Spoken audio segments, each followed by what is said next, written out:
हरे कृष्ण। हम लोग श्री जगदानंद पंडित द्वारा विरचित ग्रंथ श्री प्रेम विवर्त से चर्चा कर रहे हैं।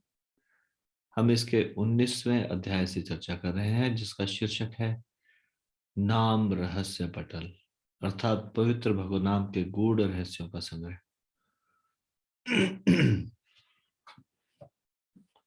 हम इसके 110वें प्यार से चर्चा कर रहे हैं। 110वां प्यार इस प्रकार से है। तबे तार कबू है सेवा अपराध, से अपराध है भक्ति क्रिया बाद।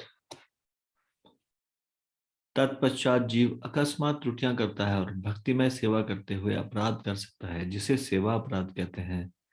यह अपराध भक्तिमय सेवा की परम शुद्ध प्रक्रिया के पूर्ण प्रभाव में बाधक बनते हैं।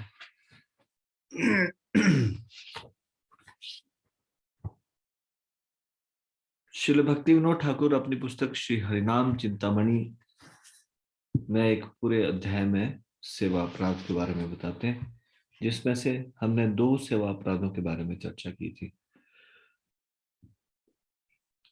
कुल 32 सेवा अपराध है, जिसमें कि तीसरा अपराध है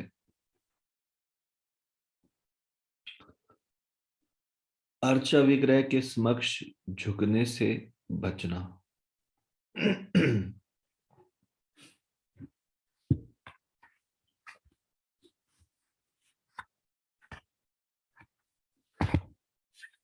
हमारा किस प्रकार का हाव भाव है, ये बड़ा इंपॉर्टेंट है।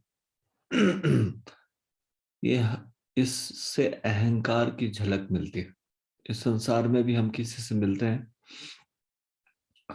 तो भी बात करने से पता चल जाता है how much pride he has in his heart.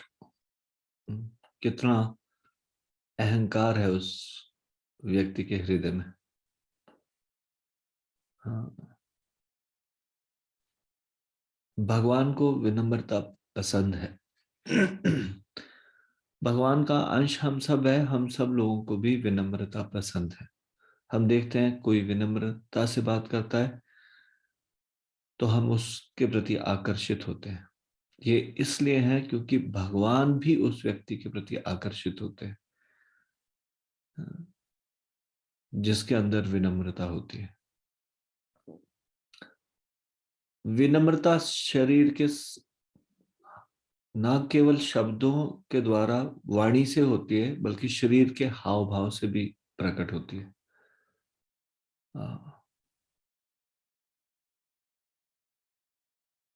जो घमंडी व्यक्ति होता है उसका सिर झुकता नहीं जल्दी।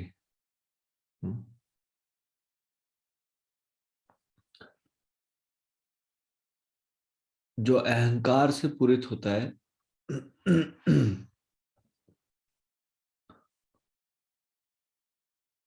वो अपनी बात पर अड़ा रहता है।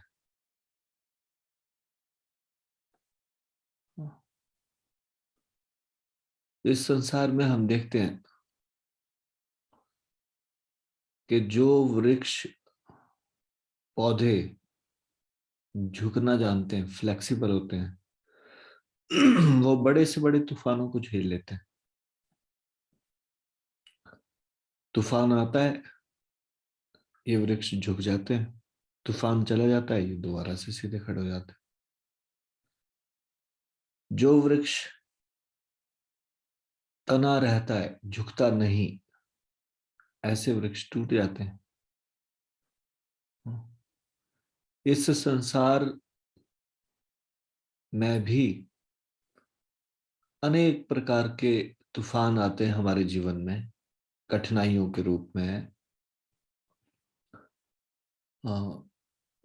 समस्याओं के रूप में।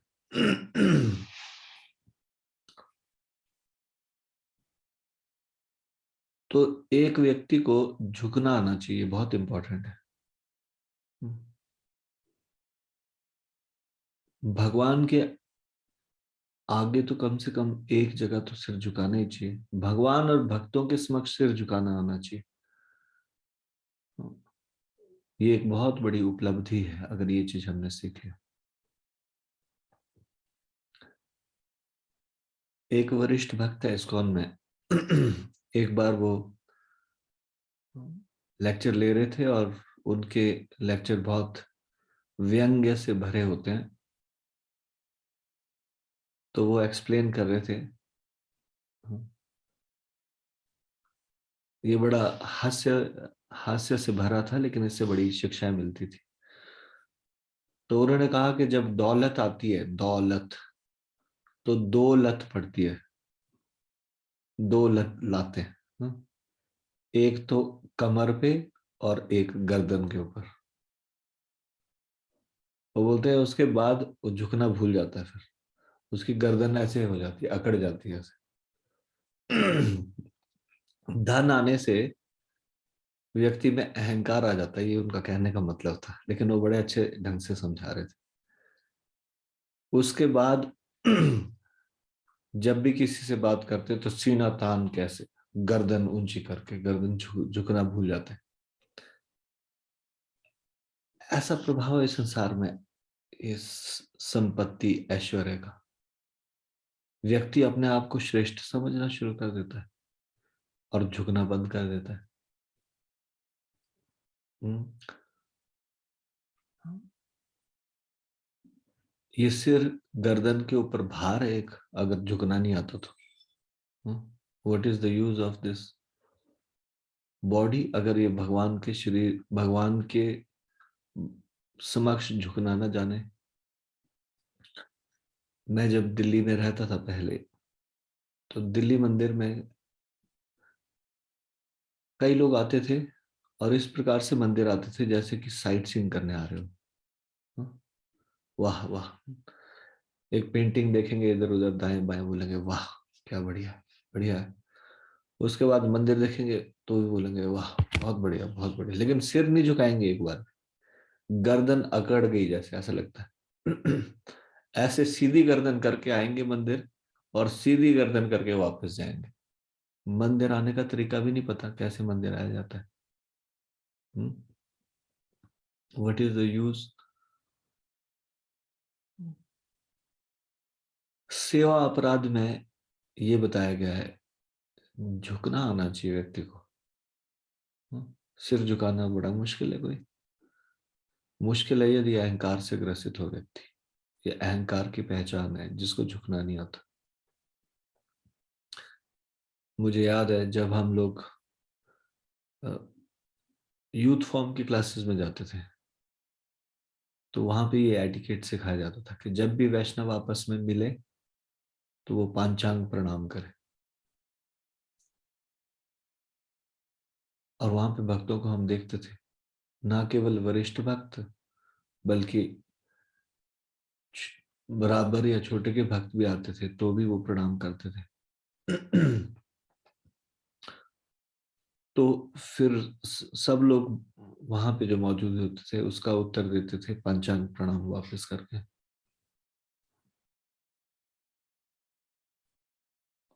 तो ये झुकना बहुत महत्वपूर्ण है। आप देखेंगे कई वीडियो में प्रभुपाद जी बहुत वृद्ध है, फिर भी अर्चा विग्रह के सामने जा रहे हैं तो वहां पे अष्टांग प्रणाम कर रहे हैं, पूरा लेट के। मैंने देखा है गुरु महाराज जी को, गुरु महाराज जी की एज इतनी ज्यादा हो गई है, शरीर में कष्ट रहता है, उसके बावजूद भी मंदिर में जाके झुक कर लेट कर प्रणाम करेंगे भगवान को। यही प्रॉपर तरीका है, भगवान के मंदिर में जाएं और भगवान को झुक के प्रणाम ना करें। मैं सुबह मंगलाचरण के बाद ये शब्द जान कर बोलता हूँ, जानबूझकर जोर से, कृपया सभी लोग झुक कर प्रणाम करें। फिर भी मैं देखता हूँ कईयों की गर्दन अकड़ी रहती है, उनको झुकना नहीं आता। हो सकता है उनको लगता हो प्रभु जी को क्या पता हमारे शरीर में कितनी व्याधि है। हाँ, ये शरीर तो वैसे भी झुक ही जाना है, झुकना ही है। क्यों ना भगवान के सामने थोड़ा सा कष्ट करके झुक ले। हाँ, ये बड़ा महत्वपूर्ण है। देखिए यहाँ 32 सेवा अपराध में आ रहा है ना, कि भगवान के समक्ष ना झुकना ये भी अपराध है।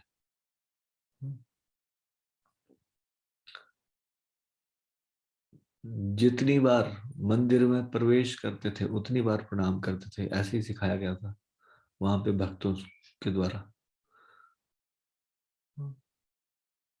गुरु के समक्ष जितनी बार गुरु से मिले उतनी बार पंचांग प्रणाम करना चाहिए।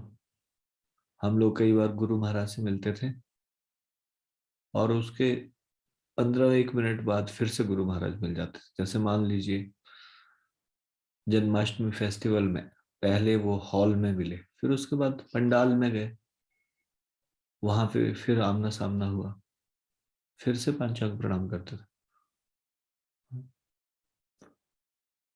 ये झुकने से व्यक्ति सुकृति अर्जित कर रहा है और ये सुकृति उसको भक्ति में आगे बढ़ाएगी। इसलिए ये झुकना बड़ा इंपॉर्टेंट है। 32 सेवा अपराधों में से तीसरा सेवा अपराध है झुकने से बचना।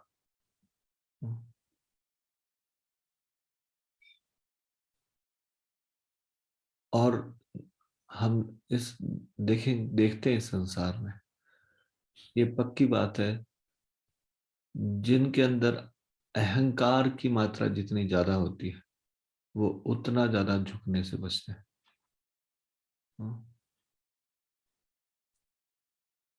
ये फॉर्मूला औरों के लिए नहीं लगाना चाहिए, अपने लिए लगाना चाहिए। मैं कितना झुकने से बचता हूँ। भगवान, यदि भगवान की विग्रह समक्ष हो तो क्या मैं झुकता हूँ? हम लोग कई बार वृंदावन जाते थे पहले दिल्ली से, तो बड़ा आश्चर्य होता था, इतने मंदिरों में जाते थे, उतनी बार प्रणाम करते थे भक्त लोग, अच्छी एक्सरसाइज हो जाती थी। एक मंदिर में बहुत सारी, कई बार डीटीज है वहां पे, फिर उसके बाद समाधियां हैं वृंदावन में, आप जाएंगे हर जगह झुक रहे हैं। हाँ, ना सिर्फ आध्यात्मिक लाभ इससे मिल रहा है आपको, बहुत शारीरिक लाभ भी मिल रहा है। तो आपको झुकने से बचना नहीं चाहिए, प्रणाम करने से बचना नहीं चाहिए। झुकना बहुत इंपॉर्टेंट है। अभी रिसेंटली हम श्रीमद् भागवतम में पढ़ रहे थे कि बलि महाराज वरुण पाश में बंधे हुए थे और प्रहलाद महाराज वहां पे आ जाते हैं। वरुण पाश में बंधे होने के कारण वो समुचित तौर पे उनको आदर नहीं दे पाते, प्रणाम नहीं कर पाते, तो वो केवल सिर झुका के प्रणाम करते हैं। हमारी ऐसी स्थिति थोड़ी नहीं कि हम किसी वरुण पाश में बांधा है, हम तो उठ के प्रणाम कर सकते हैं। सबसे पहले सुबह सो के उठ के अल्टर के पास जाना चाहिए और वहां प्रणाम करना चाहिए। हाँ। भगवान को प्रणाम निवेदित करना ये सबसे प्रथम कार्य होना चाहिए, सब सो के उठ के। और रात्रि को सोने से पहले अंतिम कार्य भी प्रणाम अर्पित करना होना चाहिए। भगवान को प्रणाम करने के बाद सोना चाहिए और उठने के बाद पहला कार्य भगवान को प्रणाम करना चाहिए, झुक कर। माताएं लोग पांचांग प्रणाम करती है और जो प्रभु जी लोग हैं वो अष्टांग प्रणाम करते हैं। ये प्रणाम करना बहुत महत्वपूर्ण है, झुककर प्रणाम करना बहुत महत्वपूर्ण है। तो ये तीसरा सेवा अपराध है, अर्चा विग्रह के समक्ष झुकने से बचना। इसको अभी हम यहीं पे विराम देंगे। श्री प्रेम विवर्त ग्रंथ की जय, शिल जगदानंद पंडित की जय, शिल प्रभुपाद की जय, निताई गौर प्रेमानंदे। हरि हरि बोल।